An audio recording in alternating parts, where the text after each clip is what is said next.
palengke ngayon. Oh, yay! Yan. Panda po kami ngayon mga ka-vloggers, mamimili. Ito mga kasama ko. Yan pa si Lloyd, oh. Yan. Panda.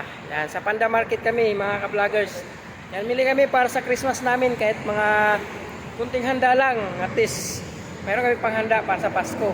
At abangan nyo po yung handa namin sa New Year kahit mga ka-vloggers para makita nyo. Yan, update ko naman po kayo sa sunod nating vlog. Yan, maraming salamat mga ka-vloggers. Sana patuloy nyo po akong suportahan. Panoorin nyo po ang aking video. Ayan, sa lahat po ng mga viewers natin dyan. Yan, may love shoutout mga ka-vloggers. Ayan. Dito na kami sa Panda guys. Yan, mapasok na kami sa loob mga ka-vloggers. Update ko na lang po kayo sa loob para makita nyo kung ano po ang bibilhin namin. Kaya may love shoutout po sa lahat. Ito, Panda. Tara, napasok muna kami sa loob mga ka-vloggers. Yan, shoutout po sa lahat. Yan, Panda loob, Panda muna kami sa loob. Mamimili kami mga ka-vloggers. Yan, shoutout sa lahat. Pasok. Yan. Dito na kami sa loob ng Panda mga ka-vloggers.